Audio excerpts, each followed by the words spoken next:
아이고 또 이제 네. 아주 모시기 어려운 분을 5초 만에 일어났어. 오랜만에 네. 네 어떻게 지냈어요? 말이 안 나와. 진짜 너무 보고 싶었어요. 네. 영겁의 시간을 뛰어넘어서 왔습니다. 네, 살아 이거 진짜죠 이거. 몸이 더 좋아진 것 같아요.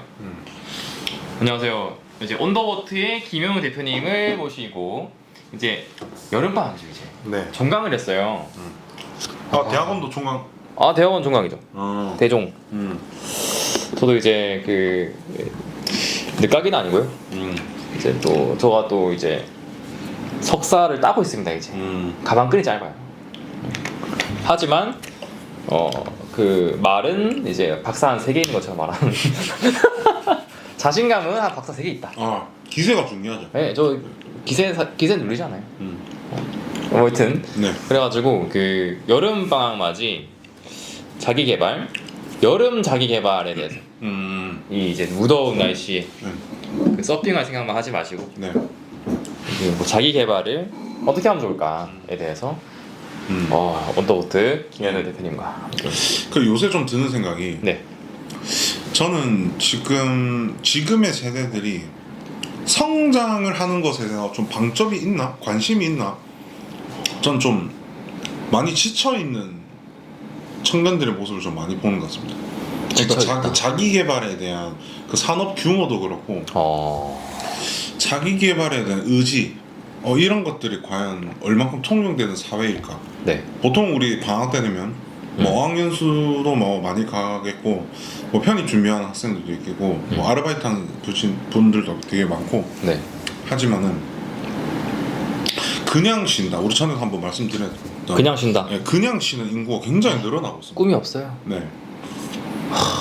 저는 약간 느끼는 것 같은데 그 사실은 이게 이게 전부 다 마찬가지. 예술인 전부 마찬가지예요. 맞습니다. 학생부터 교수님들까지 마찬가지인 거예요. 이분들이 별로 더 하고 싶은 게 없어요. 별로 더 하고 싶은 게 없어. 뭔가 적극적으로 새로운 걸 내일만 발견하고. 살면 되지 뭐. 진짜 큰 거의 다 그래요. 저 너무나 충격이에요. 그래서 저는 이제 그 추천을 드립니다. 자, 어떤 게 있을까요? 가장 좋은 거 1번. 그 매주 논문 스터디를 해라. 매주 저희 했었죠. 네. 네.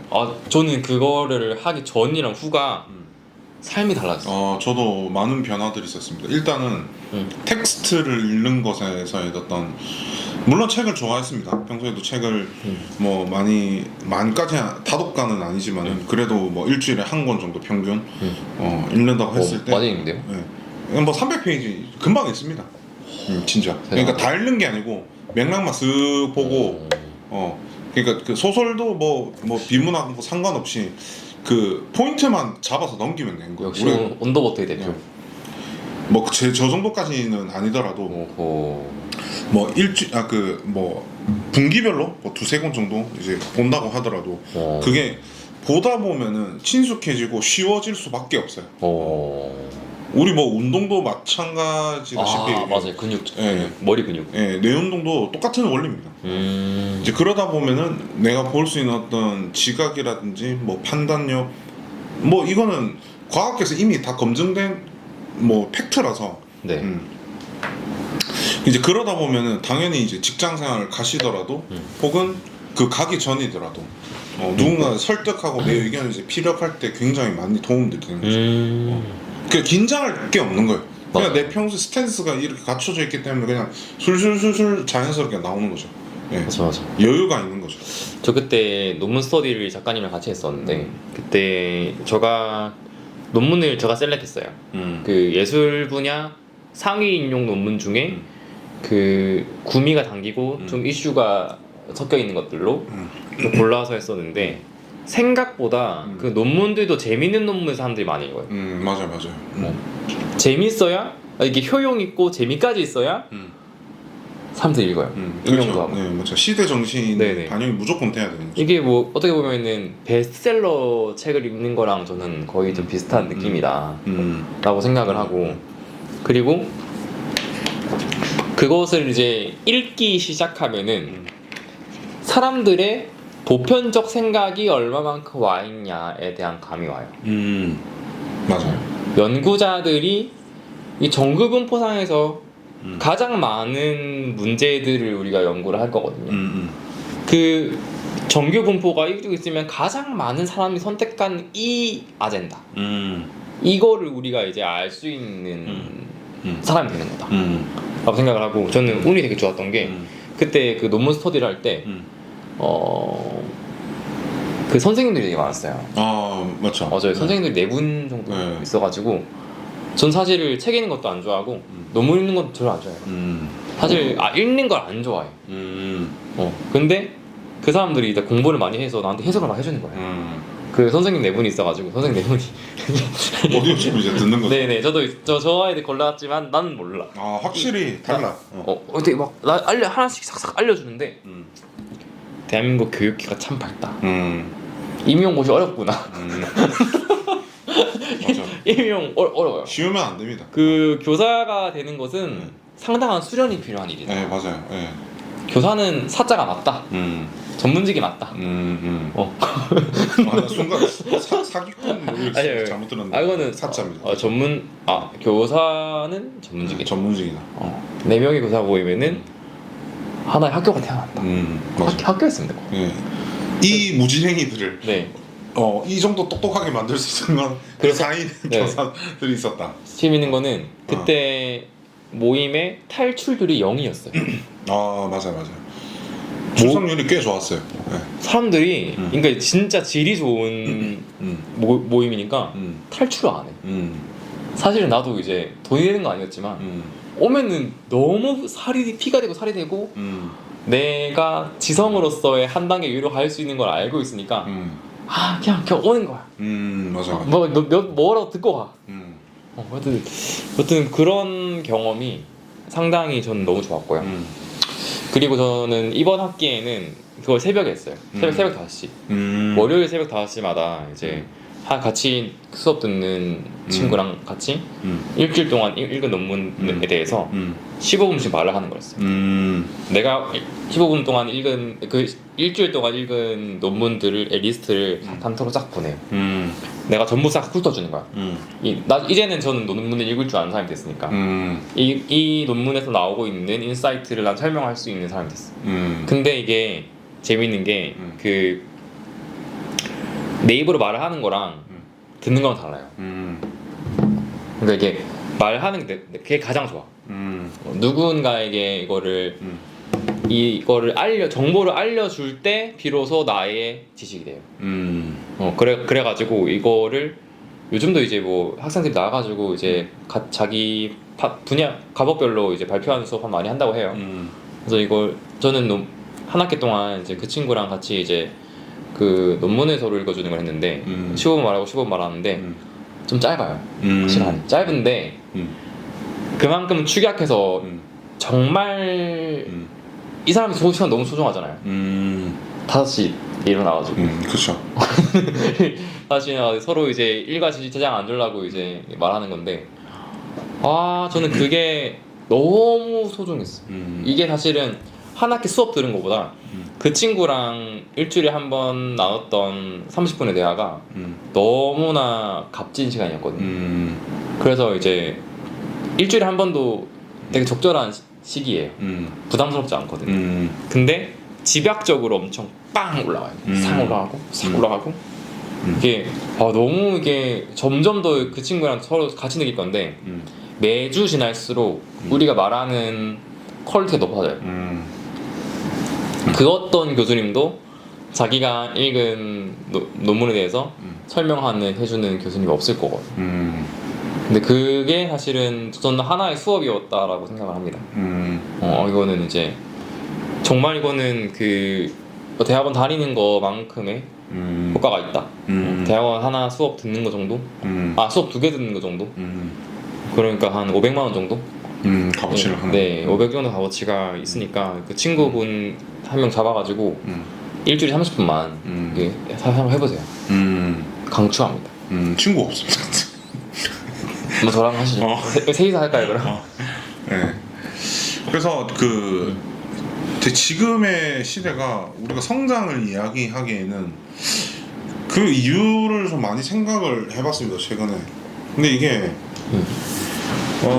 우리가 이제 과열 경쟁 사회로 인해서 뭐 이게 저출산까지 사실 연결되는 어떤 지점의 사회적 문제인 건데, 이제 그런 것에 대한 약간 회의 그리고 저성장 이런 것들이 많이 겹쳐져 있는 지금 교차점에 있는 것 같아요. 이제 그러다 보니까 사실 거기 익숙하고 거기에 대한 어떤 가치에 대해서 굉장히 익숙해져 있는 사람들은 이렇게 열심히, 그러니까 경쟁하려고 한 게 아니라 그냥 나의 성장에 관심을 가지고 있다 보니까 자연스럽게 이제 그냥 선의의 경쟁이 되는 건데, 그러니까 이거를 그러니까 싸우는 거에 대해서 너무 거부감을 가지고 있는 시대를 살아가는 게 아닌가. 거기서 있어서 나는 그냥 싸우기도 전에 그냥 질 거부터 먼저 생각을 하는 거죠. 들이받으면 분명히 내가 원하는 게 아니더라도 길은 열려 있는데, 네, 거기에 맞아요. 대한 어떤 두려움, 보편적 열등감들이 좀 있죠. 사실 지금 SNS가 너무 활발해져가지고 그 이유도 있는 것 같아요. 그 상위 0.1%들이 너무 많이 노출돼서 사실 1등급들이 노출 되게 많이 돼요. 그 스카이 들어간 애들 그 1% 정도잖아요.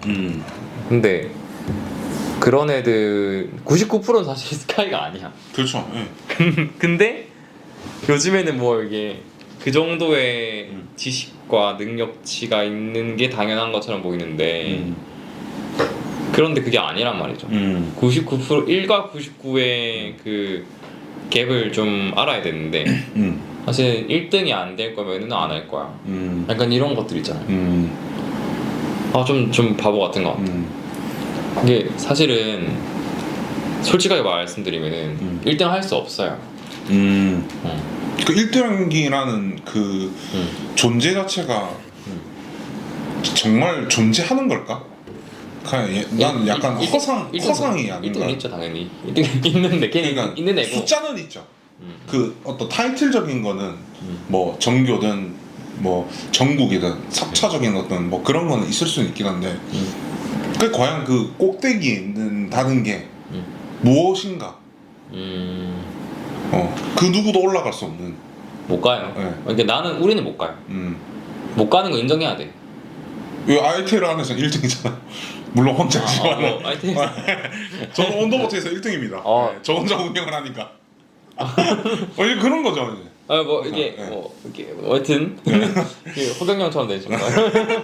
하늘극 만드시는 거예요? 하여튼 저는 사실은 본인이 못난 걸 좀 인정해야 돼요. 그 계획을 잡기 위해서는 부족함을 인지해야 계획을 잡죠. 그렇죠. 예. 내가 이제 뭐 바로 난 의사 될 거야, 변호사 될 거야, 사법 시험 패스할 거야, 변호사 시험 칠 거야, 로스쿨 갈 거야. 못 가요. 못 간다고요. 못 가요. 제발 우리는 99%라고 생각해야 돼요. 1%가 하는 거를 이제 할 수도 있어요. 근데 진단을 잘 해서 가야 된다는 거죠. 일단 나는 1%가 아니다.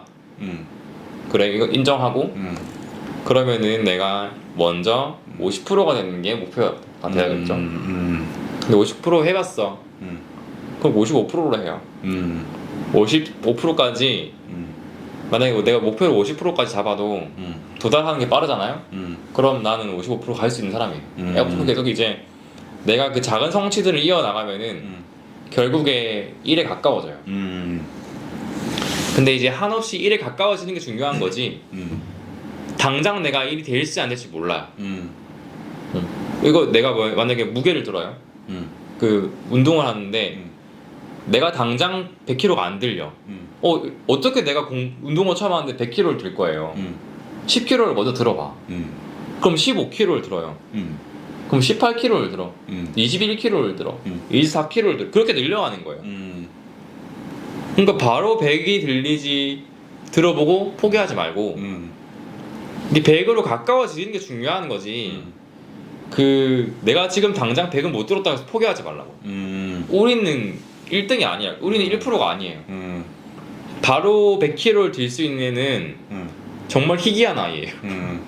이게 막 공부를 내가 얼마 안 했는데 뭐 이제 뭐 서울대를 가고 하버드를 가고 희귀한 아이예요. 희귀한 사람들이고 우리는 평범한 사람들이에요. 힘도 평범하고 키도 평범하고 몸도 평범하고 얼굴도 평범하고 우리는 너무 99%의 사람이야. 우리는 오도라리 킬플이니까 그냥 해봐.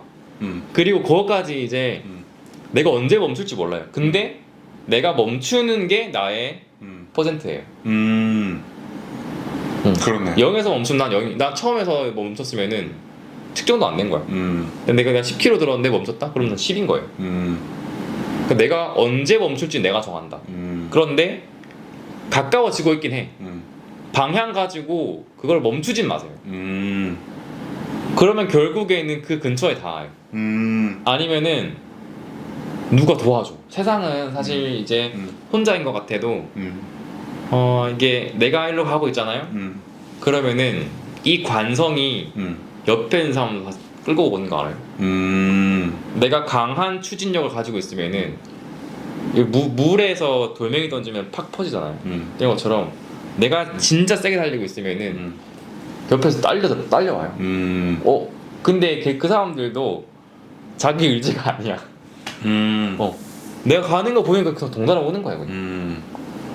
내가 앞으로 쑥 나가면은 옆에 있는 거 싹 따라와요. 이게 그러니까 저는 난 쫄지 말고 전진만 하면 돼요. 내가 방향을 가지고 계속 나아가고 있다고만 보여주면은 주변의 것들은 모두 당신을 따라올 겁니다. 모든 것들이 온 우주가 당신을 도울 거예요. 맞아요. 네. 근데 이게 참 부모 교육, 가정, 자녀 교육 이런 게 정말 중요한 게, 그러니까 그게 균형감 있게 해줘서 공감과 함께 고난에 대해서 해결, 해석할 수 있는 힘을 같이 길러줘야 되는데, 제가 어쨌든 뭐 기관에서 애들을 가르쳐 보면은 뭐 많이는 아니지만은 부쩍 우는 애들이 많이 생깁니다. 울어요? 왜? 그러니까 저는 선생님 무서워요 이렇게 때린 거 아니에요? 저는 이 서사에 대해서 본인이 어떻게 뭐가 부족한지에 대해서 이야기를 해주면은, 뭐 제가 남자 선생님이어서 그런 걸 수도 있긴 한데, 자기 의견에 대해서 명확하게 얘기해 줄 수 있는 아들이 일단 지역별로 그게 뚜렷하게 좀 느껴지기도 하고, 그 웃긴 게 뭐 이건 정확한 게 아니라 제 개인적인 사견입니다. 고소득을 그러니까 소득 수준이 어느 정도 높은 아이들이 조금 싸가지가 없는 것도 있고 자기 능력에 대해서 인지를 잘 못하는 게 있어요.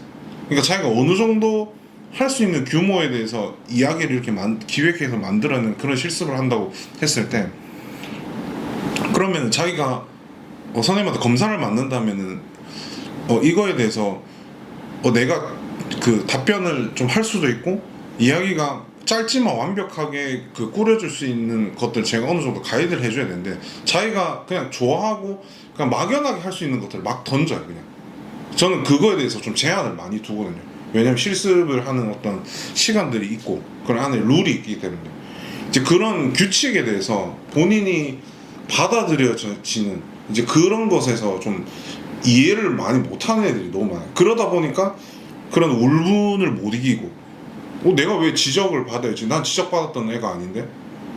그러니까 막 뭐 기분이 상하고 막 그렇게 태도가 나오는 거죠. 그러니까 자기가 못한다는 전제가 있으면은 자기 능력에 맞게끔 하던지. 너 뭐라는 거 아니에요? 아니, 저 뭐라고 안 해요. 왜냐면 애들 뭐라고 하면은 네. 이게 미담 뚫을 수도 있기 때문에. 뭐라고 했어요? 말 해봐요. 그러니까 이게 이렇게 선생님 이렇게 할 거예요. 그렇게 막 까불진 않아요. 그래? 안 까부는구나.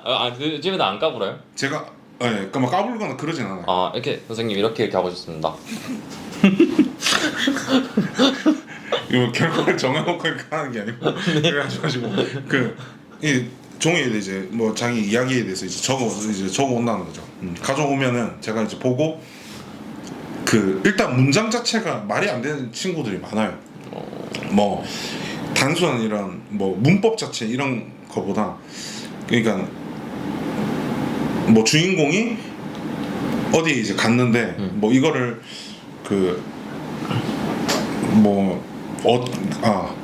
예를 들어서 뭐 이제 명성이가 커서 뭐 사람들에게 따뜻함을 전해줄 수 있는 뭐 미술 작가가 되기 위한 성장 이야기 요 정도만 적어줘도 이제 이제 줄거리란 걸 적어오라고 하거든요. 그 줄거리에 대해서 그 머릿속으로 다 그려지는데 이제 그런 짧은 문장이나 뭐 제가 이렇게 얘기를 해요. 이런 이야기를 이제 줄거리를 짜올 때 그 하나의 장면을 상세하게 써오지 마라. 줄거리는 맥락에 맞게 그 전체적인 이야기를 압축해서 이렇게 볼 수 있는 것들을 이제 적어오라고 한다고 말이죠. 이제 그런 걸 이제 계속 알려줘도 자기 멋대로 그냥 해요. 그러니까 규칙에 대해서 이걸 배우고 그 규칙을 알기 위해서 배우는 거잖아요. 기획하는 방법에 대해서 이제 그런 것들을 그러니까 집중을 못 하는 건지 그러니까 자기 멋대로 하고 싶은 그 습성이 갖춰져 있는 건지 뭐 여러 가지 외가약이다 외가. 뭐 사실상 그렇게 때리죠. 말로 때리죠. 이제 그런 거에 대해서 지적을 했을 때 제가 이런 걸 이제 수정해 오라고 하면은 뭐 아직까지는 그래도 한 70%는 대체적으로 잘 따라오긴 한데 이제 그렇지 못한 친구들은 아예 수업 내에서 이해를 못하거나 아니면 그냥 자기 고집에 갇혀가지고 수업 내용을 그냥 못 받아들이는 친구들이 많죠. 그런 애들은 뭐 어떻게 개발이 가능하죠? 짧은 시간에 수업을 하다 보니까 사실상 이제 좀 방관을 하죠. 이제 그러면 수업 내용에서 사실 벗어날 수밖에 없는 상황이긴 한데 그냥 전체적인 어떤 흐름을 이끌어 나가는 데서 저는 좀 그런 것들을 느끼게 됐습니다. 근데 저는 이게 그 요즘에 제가 또 그 도슨트를 좀 하거든요. 그 지그재그 센터에서 도슨트를 좀 하는데 가끔씩 그 중학생 애들 와요. 근데 그 재밌는 게 뭐냐면은 그 고학년 애들은 저학년 애들이 진짜 잘해요. 1, 2학년 집중을 잘해. 똑똑해요 요즘에는. 네. 애기들이 중학교 1, 2학년이 그 세계사를 거의 다 알고 있더라고. 그래가지고 미술 작품을 설명해 주면은 저희가 지금 전시하고 있는 게 2차 세계대전 후부터 지금까지라 가지고 이거 나보다 잘 알더라고. 신기하네, 똑똑하다. 물어보면 알고 있어가지고 그래서 여기서 전쟁이 나가지고 이거 만든 거야. 그러면 와 그래 맞아. 그러면 그거 몇 년도에 뭐가 됐고 몇 년 뭐가 했고 몇년 동안 했어. 맞아. 그래서 이거 나온 거야. 뭐 이렇게 한단 말이죠. 근데 고학년 애들은 통제가 안 돼. 이게 어떻게 보면은 이게 내가 얘기를 하면서 사고를 전개해 나가야 되거든요. 그러니까 이게 원인과 결과가 쌓이면서 서사가 되는 어떤 사건들을 내가 설명해 나가면서 그 미술사를 전반적으로 익히고 그것을 애가 이제 본인의 상황에 대입해서 생각을 할 줄 알아야 된단 말이에요. 이게 박물관이나 미술관에 간다면은 나는 그게 맞다고 생각해. 그 역사를 알아야 되는 이유가 지금의 우리 세상을 파악하기 위해서는 알아야 된다 생각해. 그렇죠. 이 씬에서 이 사이클에서는 이렇게 행동했구나. 이 사이클에서 이렇게 행동했구나. 그럼 나의 사이클에서는 이렇게 행동했구나. 이런 거를 레퍼런스, 나의 삶의 레퍼런스를 비교해 나가는 건데 그거를 이제 고취시켜야 된단 말이에요. 저희 여기 사실은 이거를 뭐 사이클이니까 뭐 설명할 필요 없이 이 이야기에 심취하게 되면은 자연스럽게 내가 들어가게 돼요. 그래서 이거를 내가 고취시키기 위해서 이제 자연스럽게 대화하면서 애가 몰입하면서 막 이야기를 많이 하면은 그러면은 분위기가 이 이야기에 싹 몰입해요. 그 이제 뭐 한 20명 정도 되거든요. 한 번 하면 싹 몰입해. 싹 들어가. 그러면 거기에 다 집중한 거야. 근데 대답을 잘 안 하는 아이들 아니면은 근데 사실은 이게 모르는 건 중요하지 않아요. 배경 지식이 없어도 사실. 근데 리액션을 하냐 안 하냐가 너무 중요한 거예요. 나의 통제에 따라야 내가 물어봤을 때 O, X를 해줘야 내가 이거를 얼마나 설명을 해줄지 재밌게 해줄지가 나오는데 내가 이제 말하는데 리액션 안 해주잖아요. 난 그럼 애들 난 통제할 수밖에 없어요. 그러면 내가 설명하는 게 아니라 교장 통제를 할 수밖에 없어요. 일단은 이게 서사를 진행해야 되니까. 그러면은 대답을 안 하는 순간 저는 그냥 거기 나는 저는 약간 그 유격조교 출신이란 말이에요. 난 교장 통제에 대한 그게 몸에 배어있기 때문에 주목합니다. 주목합니다. 할 때 그 한 명이 마지막 한 명이 볼 때까지 모든 사람이 나를 볼 때까지 주목합니다만 계속해. 주목합니다 계속 하는 말이야. 그래서 일종의 이제 그